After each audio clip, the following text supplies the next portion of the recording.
Bismillahirrahmanirrahim. Apakah kita boleh melamar perempuan yang tidak kita kenal? Jomblo ini.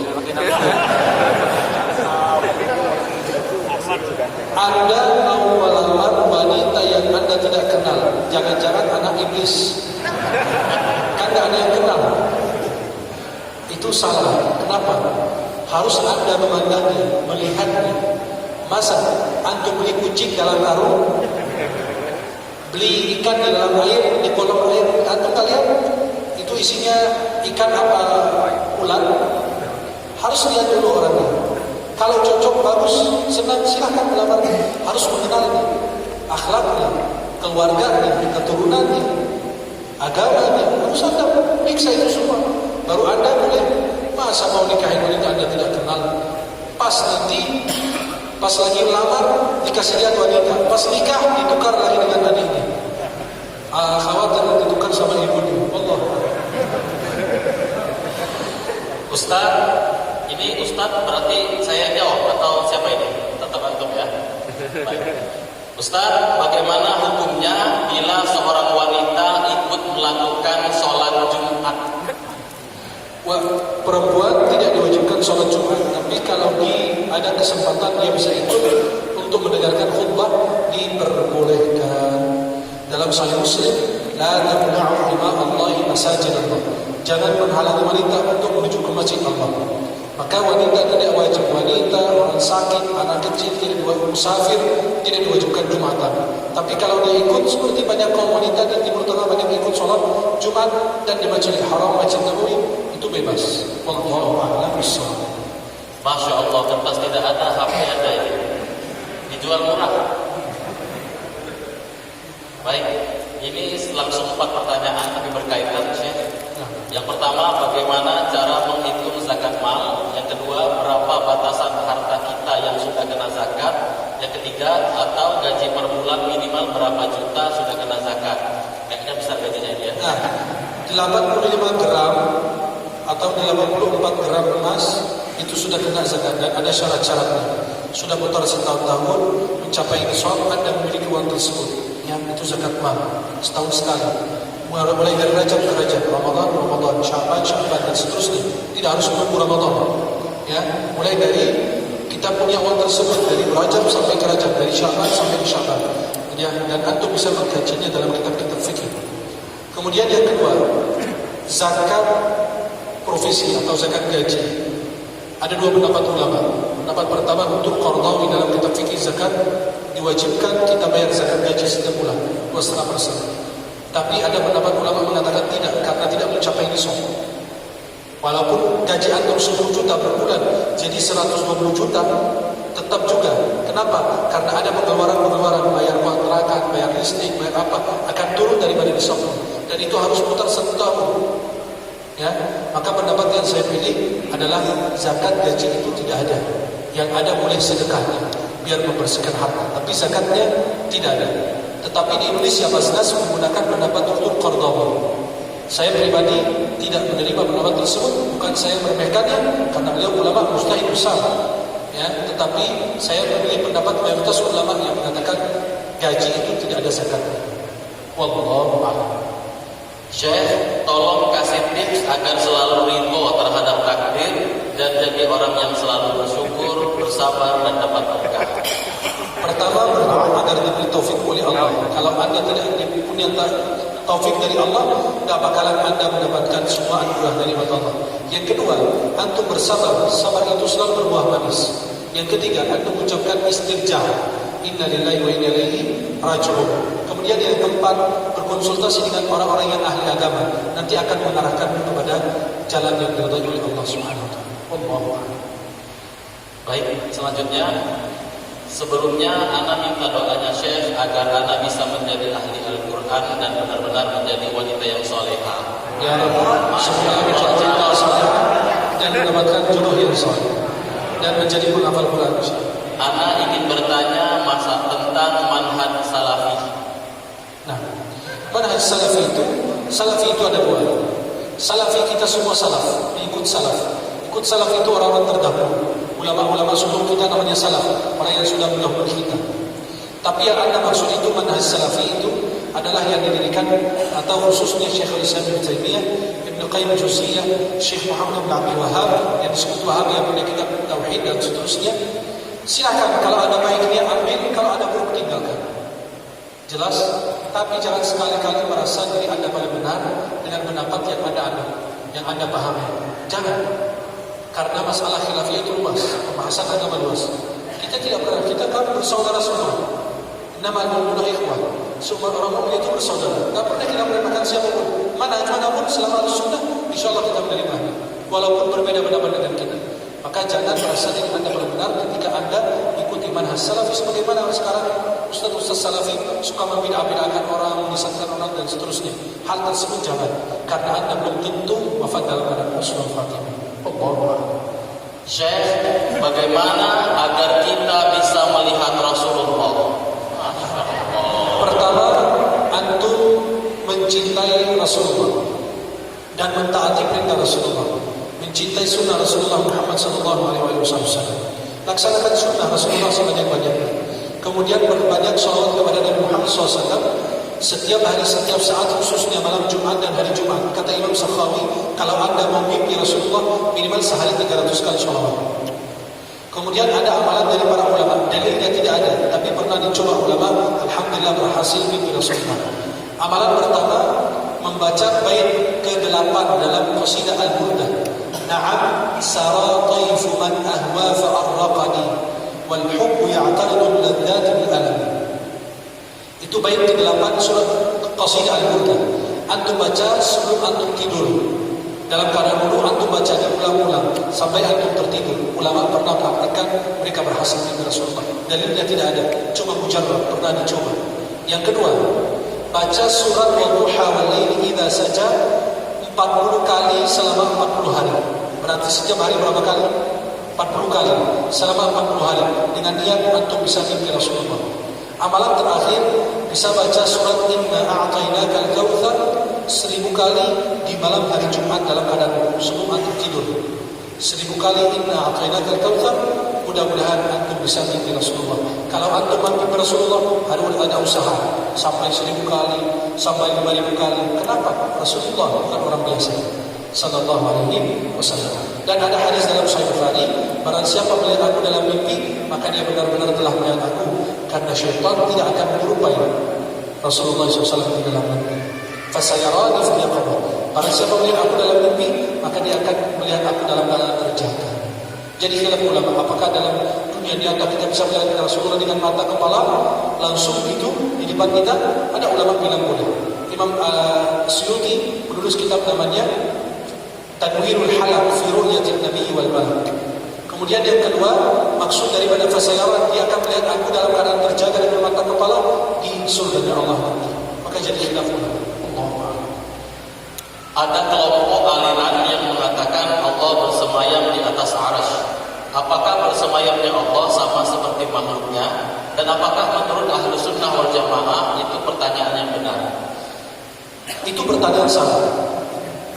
Seperti di mana Allah, tidak boleh ditanya Allah tentang Allah di mana, karena itu tempat. Allah tidak butuh tempat. Allah menciptakan tempat, waktu. Aina Allah, itu tidak benar, salah. Karena Allah yang menciptakan waktu. Aina itu tempat. Antum ditanya, antum di mana? Ada di sini. Antum manusia, butuh tempat. Harus berada di tempat. Allah tidak butuh, karena Allah menciptakan segala-galanya.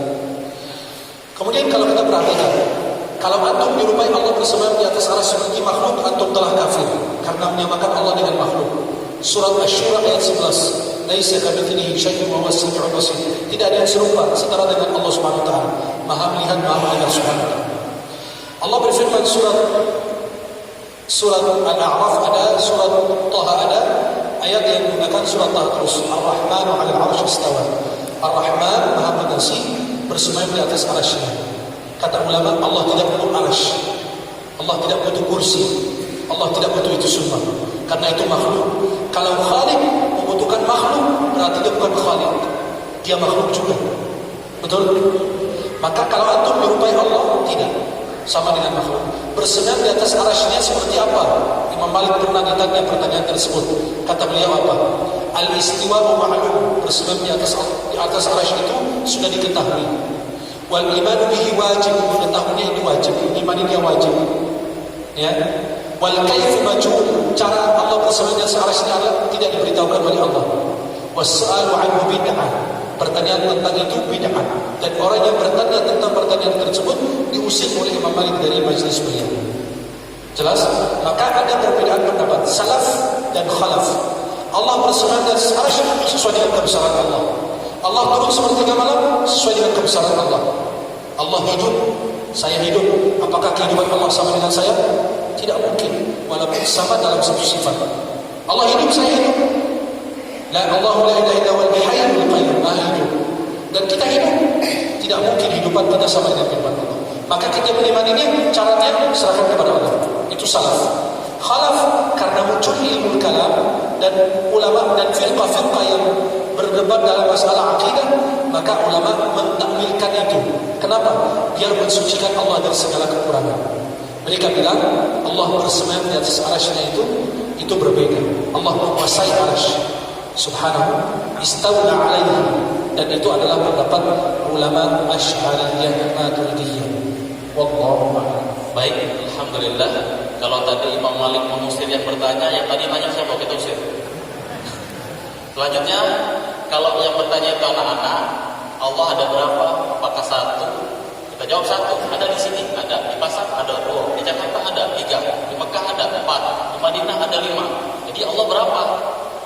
Ambil ember, taruh di tengah lapangan, 1000 ember di bawah bulan purnama. Bulannya satu, tapi ada di setiap ember. Masya Allah. Syekh, apa hukumnya membaca Al-Quran di area pemakaman? Itu menjadi khilaf para ulama. Saya sekarang sedang menulis kitab menghadiahkan bacaan Al-Quran kepada orang yang telah wafat, menurut pendapat 4 mazhab. Ya. Dan saya mengambil kesimpulan diperbolehkan. Ya. Kenapa diperbolehkan? Walaupun di area pemakaman, tapi jangan lupa ada salam dulu yang Anda ucapkan. Karena di dalam hadis sahih, seorang sahabat Rasulullah meminta agar dibacakan akhir surat Al-Baqarah di dekat kaki beliau di pemakaman beliau. Maka sahabat minta, berarti sahabat sesat, itu musibah besar. Ya, kalau antum baca Al-Quran, sebagian ulama bilang enggak boleh karena itu bid'ah. Oke, kita hormati. Ada ulama lain bilang, kalau antum baca Quran yang turun apa? Rahmat Allah, ketenangan, diliputi malaikat, betul? Nanti kalau kita baca di sekitar kuburan, nanti orang yang di kuburan itu akan kebagian dari sebagian rahmat yang turun dari Allah Subhanahu wa Ta'ala. Wallahu a'lam. Baik, alhamdulillah. Pertanyaan terakhir ya, Syekh. Masih beberapa. Oke. Menuju sunnah. Baik. Apakah bid'ah perbuatan dosa? Apa saja contoh perbuatan bid'ah? Bid'ah itu ada di bid'ah mukaffirah, seperti menganut mazhab-mazhab yang menyimpang daripada syariat, firqah-firqah sesat, itu bid'ah mukaffirah. Tapi ada bid'ah yang mubah, seperti bersalaman sehabis sholat. Itu kata Imam Al-Izz bin Abdul Salam itu mubah. Ya. Kemudian bid'ah makruh adalah menghias-hiasi masjid berlebih-lebihan. Kemudian bid'ah yang haram adalah mempelajari madhab Jahmiyah, Murji'ah, dan seterusnya. Bid'ah yang wajib adalah bid'ah untuk mempelajari nahwu sharaf. Karena di zaman Nabi tidak ada pelajaran nahwu sharaf. Tapi itu wajib dipelajari, bid'ah wajib. Kenapa? Karena kalau antum tidak belajar nahwu sharaf, antum tidak akan faham hadis dan Al-Quran Karim. Jelas? Wallahu a'lam. Syekh, ibu saya dulu pernah pasang susuk, tapi belum dilepas dan sekarang sudah meninggal. Innalillahi wa inna ilaihi raji'un. Doa apa sebaiknya untuk beliau? Bersedekah ini, berbakti kepada orang tua yang telah wafat. Ada hadis dalam riwayat Sunan Ibnu Abu Dawud.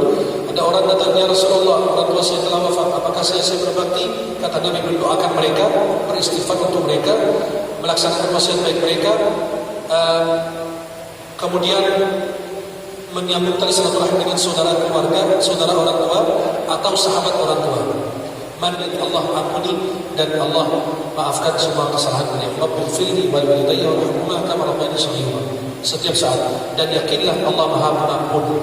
Luas rahmat Allah lebih luas daripada dunia serta isinya. Allah. Assalamualaikum Syekh. Waalaikumsalam.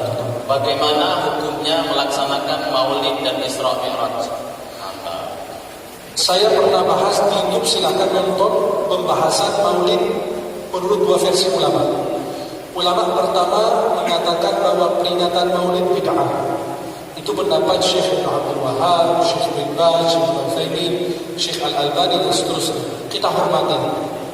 Pendapat yang kedua mengatakan peringatan Maulid ini diperbolehkan, dan ada kitab namanya Al-Hawil Al-Fatawi karangan Imam Jalaluddin Suyuti. Beliau punya lebih dari 300 kitab dan ulama besar. Beliau menulis kitab namanya Al-Hawil Al-Fatawi. Di dalamnya ada bagian husnul maqsad fi amal maulid. Ada bagian membahas maulid. Tapi beliau kasih syaratnya. Kalau maulid itu isinya baca Quran, nasihat, makan bersama, berkumpul bersama kaum muslimin, berdoa, boleh. Tapi jika tidak ada kemungkaran, itu dilarang, haram. Maka yang membolehkan dengan syarat-syarat. Imam Jalaluddin Suyuti membolehkan, Imam Ibn Hajar membolehkan, dan ulama-ulama lain. Maka saya memaparkan di YouTube itu kajian lengkap plus dengan dalil-dalilnya masing-masing ulama. Yang bilang boleh dalilnya, yang bilang bid'ah dalilnya juga. Bisa ditonton di YouTube insyaallah. Bagaimana cara mengatasi suami yang suka main game dan sulit meninggalkan game tersebut dengan alasan hiburan penghilang penat setelah bekerja seharian? Apakah saya sebagai seorang istri membiarkannya atau bagaimana Ustaz? Tukar tambah istri suami. Ini semua dunia itu dilaknat beserta isinya, kecuali bermain dengan keluarga, bercanda dengan keluarga. Hiburan terbaik adalah bersama keluarga kita, bukan sama handphone. Itulah penyakit yang tidak bisa ditinggalkan. Kalau sudah sebagai suami kepala rumah tangga bermain game, bagaimana Anda bisa membayar hak orang lain? Tubuhmu punya hak, orang tuamu punya hak, istrimu punya hak, anakmu punya hak. Masing-masing harus diberikan haknya. Maka kita harus hati-hati terhadap kelakuan kita semua. Kita semua bertanggung jawab terhadap waktu-waktu yang kita sia-siakan. Dalam Sahih Bukhari, dua nikmat yang sering dilalaikan manusia. Pertama, nikmat sehat. Yang kedua, waktu luang. Apakah jika kita menganut satu mazhab, maka semua peraturan mengikuti mazhab tersebut? Misal dalam sholat kita mengikuti mazhab Imam Syafi'i. Apakah dalam hal-hal lain yang menyangkut kehidupan sehari-hari harus selalu mengikuti mazhab Imam Syafi'i? Anda akan mengikuti mazhab muftimu. Engkau bertanya sama guru itu bermazhab Syafi'i, ikut mazhab guru. Anda bertanya sama guru lain, beliau mazhab Maliki, ikutin mazhab beliau. Karena antum ini orang awam, bukan mujtahid, bukan ulama. Maka al-'ami ala madhab mufti, seorang awam berada di atas mazhab guru yang memberi fatwa kepadanya. Kalau antum mazhab Syafi'i, ikutin mazhab Syafi'i terus, biar tidak bingung dengan mazhab-mazhab yang lain. Boleh kita mengambil mazhab yang lain dalam hal-hal tertentu. Seperti kalau kita di Indonesia bersentuhan batal wudu, kalau kita di Makkah tidak, kita menggunakan mazhab Hanafi agar memudahkan ketika kita bersentuhan dengan perempuan. Ya, dalam keadaan marilah kita semua berdoa kepada Allah, semoga doa kita, hajat-hajat kita dikabulkan dan diterima oleh Allah Subhanahu wa taala. Bismillahirrahmanirrahim. Alhamdulillahi rabbil alamin. Ya Rabbana lakal hamdu kama yanbaghi li jalali wajhika wa li'azimi sultanik. Allahumma shalli ala sayyidina Muhammadin fil awwalin wal akhirin. Wa shalli alayhi ya Rabbana fi kulli waqtin wa hin. Allahumma ighfir lana wa liwalidayna warhamhuma kama rabbayana shighara. ولجميع المسلمين والمسلمات والمؤمنين والمؤمنات الأحياء منهم وارحم الأموات إنك يا ربنا سميع قريب مجيب الدعوات يا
ظلمنا أنفسنا وإن لم تغفر لنا وترحمنا لنكونن من الخاسرين ربنا آتنا في الدنيا حسنة وفي الآخرة حسنة وقنا عذاب النار بفضل سبحان ربك رب العزة عما يصفون وسلام على المرسلين والحمد لله رب العالمين. Para jemaah yang dimuliakan Allah, sebelum saya mengakhiri, marilah kita buat perjanjian bersama menuju surga Allah. Mohon dengan segala hormat bergandengan tangan, pegang tangan yang sebelah kanan dan pegang tangan yang sebelah kiri. Jangan sampai salah pegang istri orang. Ikuti bacaan saya. Bismillah. Alhamdulillah. Assalatu wassalamu ala Rasulillah. Wahai saudaraku, aku mencintai karena Allah, sebagaimana engkau mencintai aku karena Allah. Wahai saudaraku, jika engkau masuk surga, bawalah saya bersamamu. Dan jika aku masuk surga, saya tidak lupa denganmu. Aku mencintaimu karena Allah. Semoga Allah senantiasa menjaga ukhuwah kita, persaudaraan kita, persatuan kita, kesatuan kita, negeri kita, bangsa kita, iman Islam kita, sampai akhir hayat kita. Alhamdulillah. Sudah saling berjanji mengajak ke surga. Agar ikat janjinya, silakan berpelukan dengan orang yang sebelah kanan dan berpelukan dengan orang yang sebelah kiri. Jangan sampai salah berpelukan dengan istri orang.